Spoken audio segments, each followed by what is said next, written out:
Welcome to In Focus with Ejaz Haider. Our top story tonight is about the second strategic dialogue between China and Pakistan. On 21st August, Pakistan's Foreign Minister Shah Mahmood Qureshi and China's State Councillor and Foreign Minister Wang Yi met in Baoting in the Hainan province for the second China-Pakistan strategic dialogue. The joint statement after the dialogue indicated that, and I quote, both sides underlined that a peaceful, stable, cooperative and prosperous South Asia was in common interest of all parties. Parties need to settle disputes and issues in the region through dialogue on the basis of equality and mutual respect. The Pakistani side briefed the Chinese side on the situation in Jammu and Kashmir, including its concerns, position and current urgent issues. The Chinese side reiterated that the Kashmir issue is a dispute left over from history between India and Pakistan, which is an objective fact, and that the dispute should be resolved peacefully and properly through the UN Charter, relevant Security Council resolutions, and bilateral agreements. China opposes any unilateral actions that complicate the situation. Talking to the media in Islamabad after returning from China, Foreign Minister Qureshi said that China has fully supported Pakistan's position on Indian-occupied and illegally annexed Kashmir. Qureshi also mentioned the 6 parties in occupied and illegally annexed Kashmir have demanded a return to pre-August 5th position. In this program, we looked at this development in last evening and determined that going back to pre-August 5th status quo is a necessary but not sufficient condition for the resolution of the Kashmir dispute or normalization with India. In other words, while it is important to undo the August 5th illegal move, doing so in and of itself does not solve the central problem, namely Kashmiris' right to self-determination. This point must reflect in Pakistan's diplomacy and its position on Kashmir. To carry forward tonight's discussion, we are joined by Ambassador Janjua, former Foreign Secretary at the Ministry of Foreign Affairs. We'll also be joined by Ambassador Tasnim Aslam, former Special Secretary, Ministry of Foreign Affairs, and Ambassador Asif Durrani, who served in Iran and the UAE as Pakistan's ambassador. Let me begin with Ambassador Janjua here. Ambassador Janjua, give me your reading of the visit to China, the second strategic dialogue, and then we'll proceed to talk about what has happened in Kashmir. The strategic dialogue is an important venue for discussion between the two countries of coordinating positions as well as underscoring where are the convergences and the convergent interests. This was the second dialogue because the last one was held last year. The strategic dialogue used to be held at the foreign secretary's level earlier on, but it was elevated to the foreign minister's level because of the importance of the relationship and the fact that the issues that were discussed in the strategic dialogue were multiple and had a whole range that, including, of course, CPEC, including other areas that I don't need to necessarily define. The outcome, the visit was warm. The body language was, as usual, between China and Pakistan, extremely warm, very forthcoming. And of course, from our point of view, when you look at the joint statement, it has important parameters that we would like to see in the joint statement with China, and so would China like to see in the joint statement. From our point of view, of course, we've already pointed out that there's a clear reference to Kashmir, and the fact this is not something new. It has been a position that has been clearly stated by the Chinese government, Ministry of Foreign Affairs, for the last several months. On the 5th of August, there was a statement by the Chinese Foreign Ministry spokesman, Wang Wenbin, in which she went ahead and gave these 3 points that are now included in a formal joint statement between Pakistan and China. These are one, as you said, it's leftover from history, Kashmir, and that it's a fact which is established by UN Security Council resolutions, UN Charter and bilateral agreements. Hence, there's a recognition of the importance of UN Security Council resolutions, which are fundamental from our perspective. Secondly, that any unilateral change would be illegal and invalid. Now, that's a very strong affirmation of our point of view, as well as the Chinese point of view, which has been repeatedly said. And thirdly, the issue should be resolved properly and peacefully through dialogue and consultation between parties concerned. Hence, from our point of view, it's a very critical issue that's been included in a joint statement at the highest level. Secondly, there is a reaffirmation by both sides that both sides would support each other's core national interest issues. For us, for Kashmir, for China, there is Taiwan, there's Xinjiang, there's Hong Kong, Tibet, which have already been reflected in the statement as well. And of course, in this statement, it's important the direction that's been given by both sides on the importance of dealing with Afghanistan in a peaceful manner and underscoring that dialogue is critical in arriving to any solution in Afghanistan. So as I said earlier, these strategic dialogues are very meaningful. They go into very specific issues and discuss tangible measures, and all of these, I understand, were discussed, and the outcome joint statement one which clearly identifies the priorities that both countries have set in this relationship. Right. That's a good exposition, sets the ground for further discussion. Let me pull in Ambassador Durrani here. Ambassador Durrani, a specific question. Everyone talks about, and this statement also talks about, peaceful resolution in and through the UN Security Council resolutions also, and also bilateral arrangements. Now, as far as the bilateral arrangement is concerned, namely Shimla, or later the Lahore Memorandum of Understanding, that has essentially unraveled, in real terms since the August 5th decision by India. And it also violates the UN Security Council resolution. So what exactly, when we talk about a peaceful resolution, when we refer to bilateral arrangements, and when we refer to the UN Security Council resolutions, what exactly are we looking at? This is an important question, because the world, while saying that India needs to improve the human rights situation, is not really latching on to the central problem, the fundamental problem, which is the denial to Kashmiris of their right to self-determination. When you look at the dispute itself, the Hindutva-led dispensation in India, in fact, they have created an environment, not only inside the country, but with its neighbors, which is very dangerous. And that's why when Pakistan, or for that matter, China, they talk about peaceful resolution of the dispute, it very much refers to the international norms and the norms set by the two states. Here, now, India is now backtracking, and that is something which is a new normal in the bilateral relationship, which has been initiated by India. Now, earlier, if you look at the dispute itself, before Shimla, when the resolutions were there, we would always insist for the resolution of the dispute according to the UN Security Council resolutions. But subsequent to the Shimla Agreement, even Shimla Agreement itself does not negate the UN Security Council resolutions, and it also is very much there in the Shimla Agreement. But even then, Indians have backtracked, and especially Mr. Modi's government, they have done it.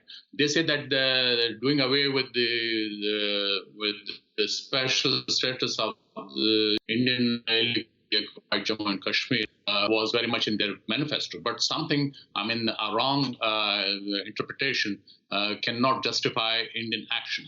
If that is the case, then should we say that there's no agreement or no India and Pakistan, including agreement and Lahore understanding? So does that mean that the next stage would be what? That would be war. So should we go for that? If we go for that, then we should not forget that the two countries are nuclear powers. And then here lies once you want to sensitize the world is that, look, here is the country, here is the neighbor, which has violated all international norms even bilateral relationship fall into the international norms. So they have violated all those norms, traditions, even legally, they have taken illegal actions. So in that respect, if you have to reiterate that, war is an option, but that should be the last option. And I think if India wants to push to that, then I think they'll be playing with a disaster and it's going to be a Pyrrhic victory. Yes, Ejaz. Right. Let me pull Ambassador Tasnim Aslam into this discussion. Ambassador Aslam, once again, the point is that states can play within a certain framework. Every state has to essentially accept that framework. Now, if someone breaks that taboo and does something which lies outside that framework, how do you make sure and how can you, in fact, pull that state back into that framework? For that, you can either get the world opinion, which can be normative, which can be legal, which can be coercive, otherwise, or you actually go to war or use force. So the options for us are pretty limited in the use of either that, getting the world to coerce India into returning to the framework fold, or going to war. That's exactly right. The normal code of behavior also varies from country to country. What big countries or countries where strategic agendas are involved can get away with a lot. Israel is an example. US itself is an example. All the permanent five and historically big powers are examples that they have been exceptions to the rule. Now, yes, it's true that in practical terms, options look very stark, that since we cannot convince the international, we cannot coerce the international community to take a position based on legality and principles, the only option is war. No, perhaps that would be too big a disaster for Pakistan as well and for Kashmiris.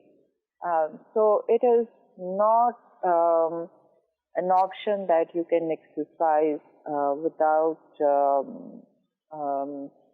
the region being completely destroyed. So you have to employ a number of different options. And of course, coercion is necessary. Kashmiri armed resistance is necessary. The question is, legally we can support it, but are we willing to take that risk? Second is international community. Yes, you cannot convince governments to take a position or lean on India, but can you build a critical mass of public opinion, human rights organizations, parliamentarians, media, that can then in turn put pressure on their governments to lean on India or put India on notice. That is a long haul. And issues, disputes such as Kashmir do take a long haul. The other example we have a dispute that started almost simultaneously with Jammu and Kashmir is Palestine. Look where it is. So we will have to, war we cannot afford, silent we cannot remain. So you have to deploy a combination of various options and see how that a combination of various options. Let me take this question to Ambassador Janjua. Ambassador Janjua, you were the foreign secretary, a long diplomatic career, as did Ambassador Aslam and Ambassador Durrani. Give me a sense, very dispassionately, of whether institutionally, in terms of our policy making and in terms of our policy implementation in and through the Ministry of Foreign Affairs, that we have the necessary capacity and the tools to think outside of the box and work out those multiple ways in which we can create a groundswell in support of the Kashmiri cause and take it to a critical mass? Well, the Ministry of Foreign Affairs always thinks about these things in out-of-box ways as well, tries to be imaginative as well. But of course, one has to take into account the reality. The fact is that, as Ambassador Tasnim said, that these movements, unfortunately, are a long haul.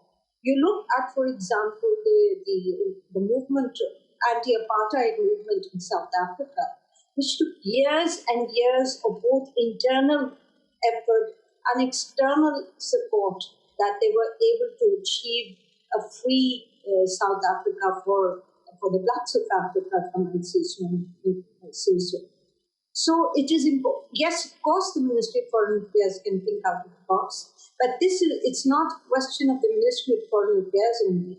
There are many stakeholders in this process of creating policy, of producing policy, and implementing policy. So all those stakeholders have to be on board in order to move forward on a rational policy which is out of the box.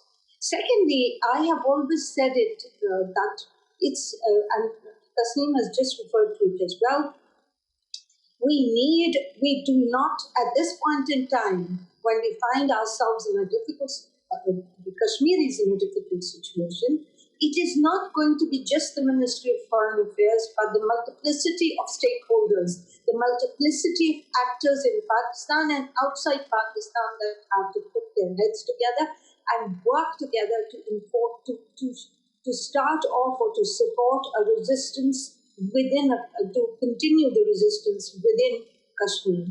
Now, there's been some conversation, I would understand from your program yesterday, I haven't seen it, but I thought that was important, was the Gupkar Declaration that was being referred to as well, in which a number of parties on the 4th of August last year said a number of things that they will within their activities will be subservient to the sacred goal of reverting to the status of the region as it existed on 4th August 2019.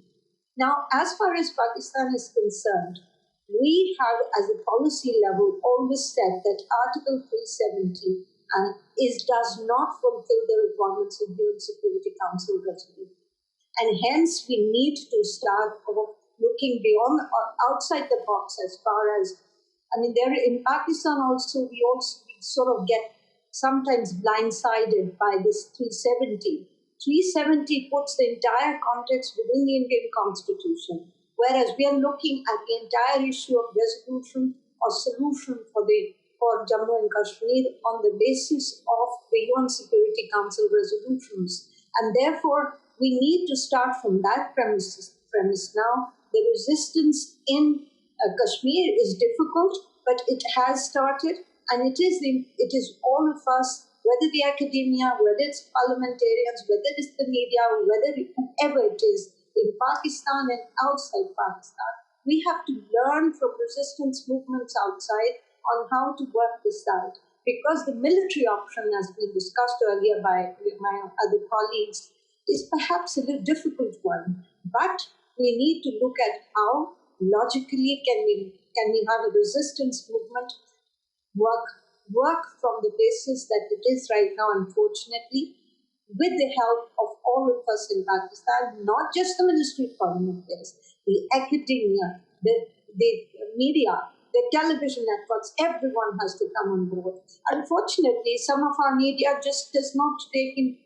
sometimes does not look at the intensity of the situation in Kashmir.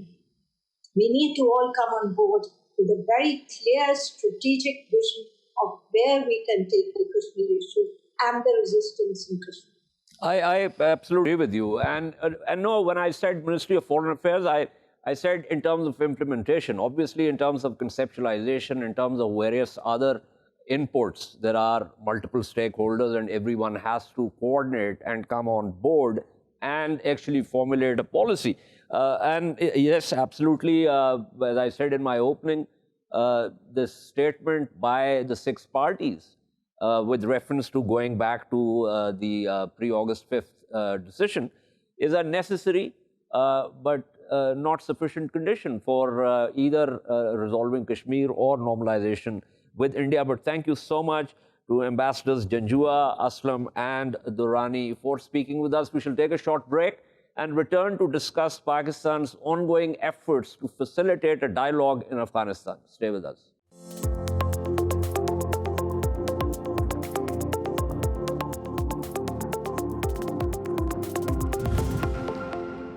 Welcome back to In Focus. Our second story tonight is about Pakistan's efforts to facilitate an intra-Afghan dialogue.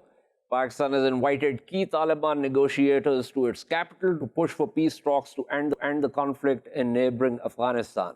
Islamabad's Foreign Minister Shah Mahmood Qureshi made this very clear at a presser. The visit coincides with a decision by Taliban chief Maulvi Haibatullah Akhundzada to set up a 20-member team of negotiators to begin peace talks with the Afghan government.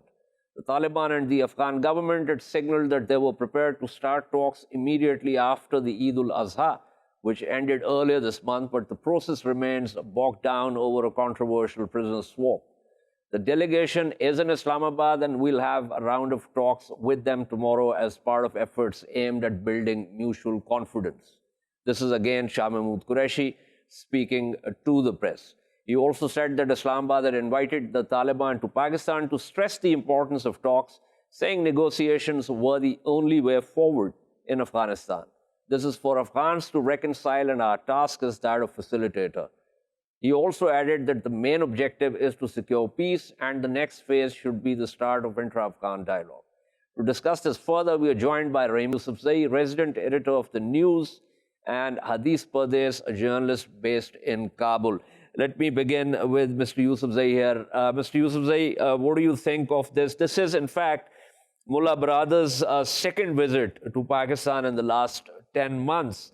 He had earlier visited Islamabad in October last year, and this was incidentally when President Donald Trump had abruptly called off the talks with the Taliban. So how significant do you think this development is?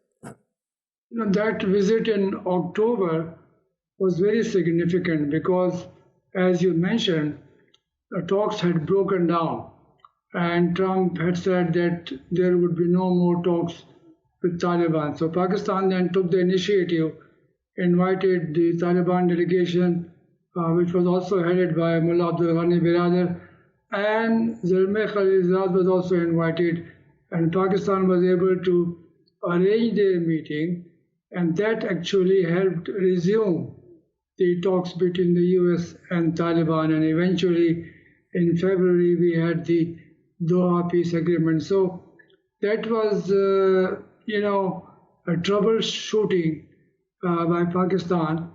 Pakistan was actually asked to do that.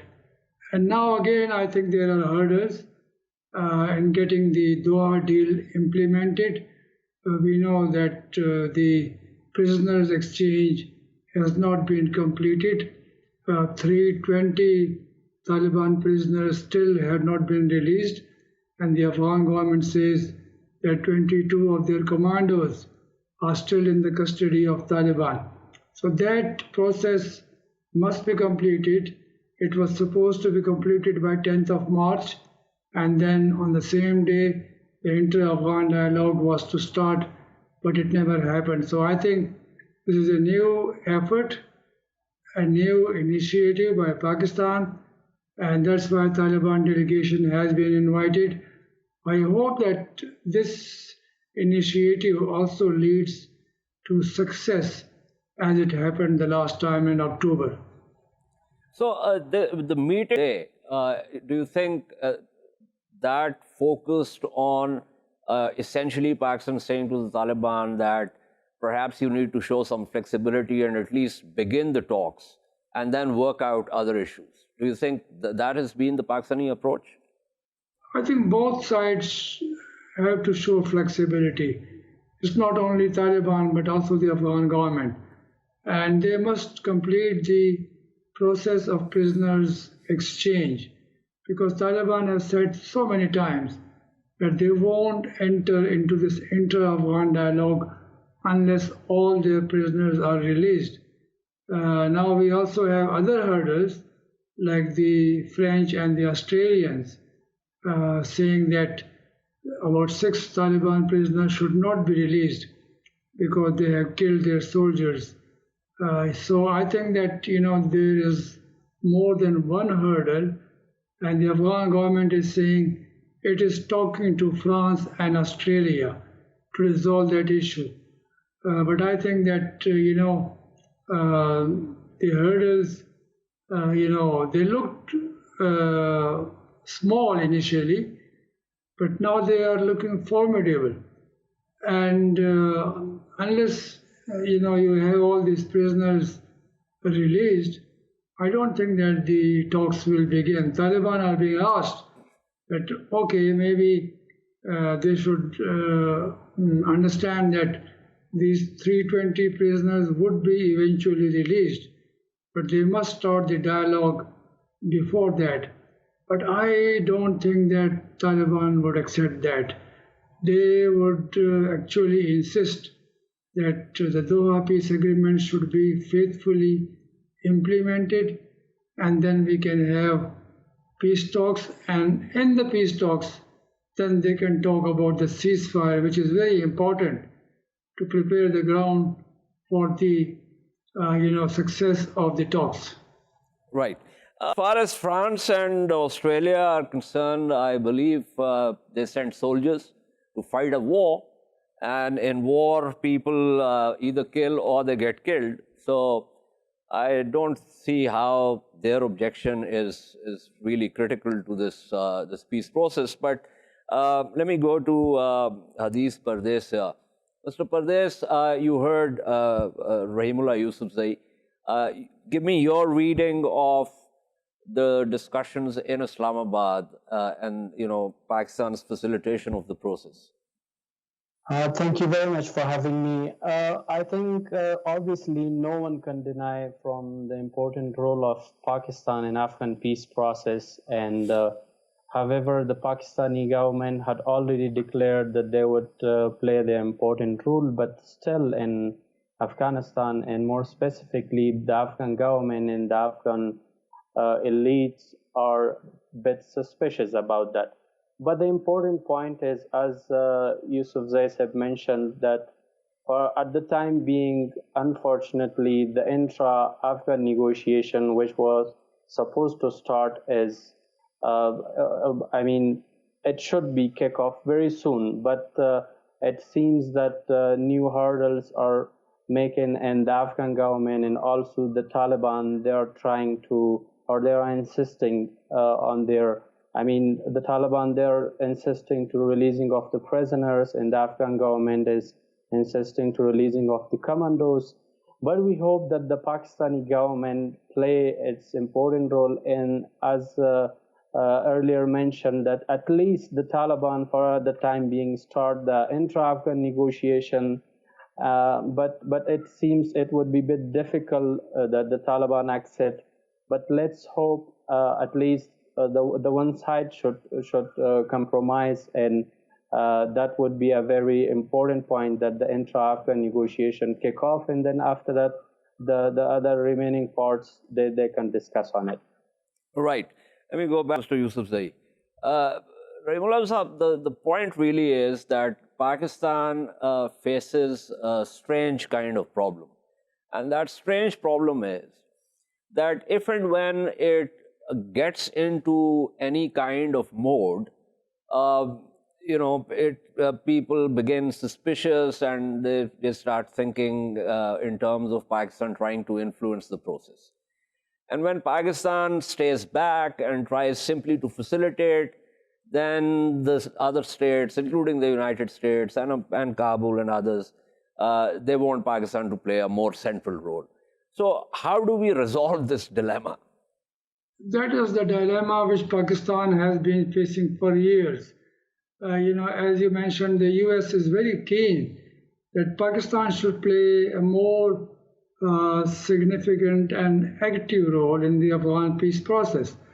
But, as my colleague from Kabul, Mr. Pardes mentioned, the Afghan elite, the Afghan government is sometimes suspicious of Pakistan's intentions. Now, how do you reconcile these two factors? I think that,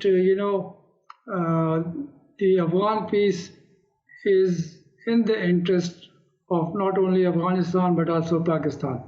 So Pakistan has to play a role to try to reconcile Taliban with the Afghan government.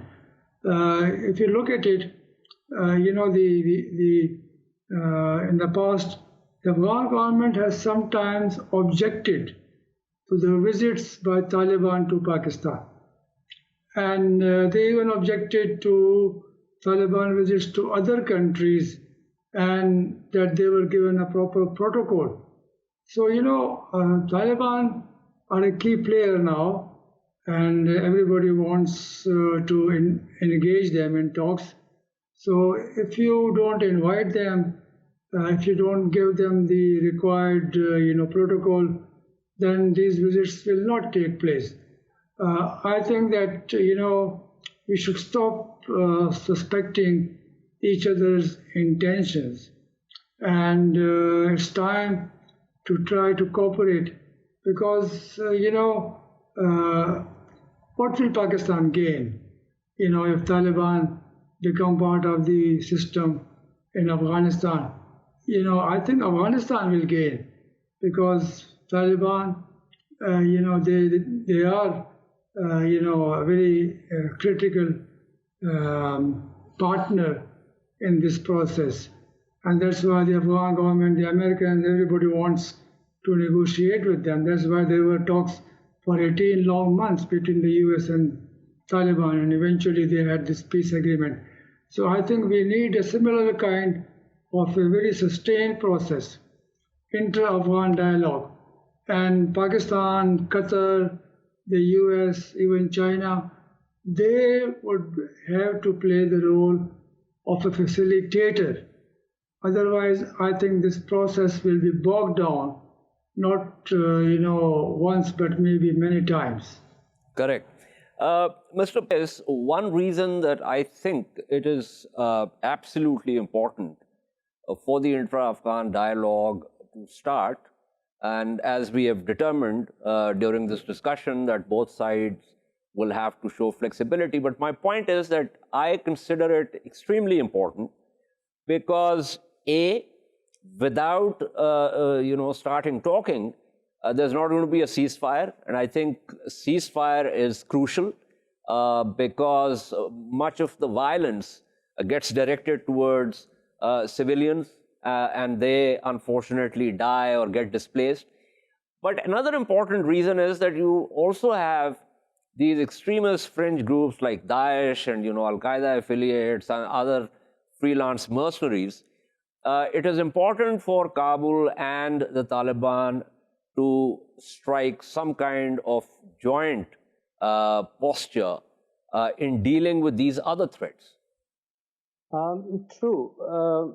Look, Ejaz, I mean, we were witness about the recent deadly attack of Daesh or ISIS in one of the major cities of Afghanistan, in Jalalabad. And despite all the announcement and all the promises that the Daesh or the ISIS had been defeated, but still the Daesh and the other affiliated insurgents groups, they are deadly front in Afghanistan. And unfortunately, just today, in a car bomb attack, dozens of people lose their life. And unfortunately, it is a phenomena that is continuing every day. The Afghan people, they are asking for comprehensive ceasefire, and that is, I mean, here in Kabul, the people believe that more specifically, the important thing would be that at least the Afghan government and the Taliban, they kickstart the negotiation, and they should at least start the negotiation, and they should not give chances for other insurgents group that they are carrying their attacks. After that, there would be kind of holistic approach for kind of resolving the other issues. But yes, true, I agree with you that at the time being, the Afghan people, and which they are already losing their life, they will keep asking for comprehensive ceasefire, and unfortunately, without starting off intra-Afghan negotiation, we would not have ceasefire. We'll not have ceasefire. That is something that needs to be done. That is, to me, the most important thing, because without that, Afghanistan will not be able to focus, as I said, on other threats, Daesh and Al-Qaeda and other affiliate terrorist groups. But thank you so much to Rahimullah Yusufzai and to Ejaz Pardes for speaking with us. This is all from In Focus tonight. We shall see you tomorrow at the same time. Keep following our latest updates on social media at indus.news. Good night and goodbye.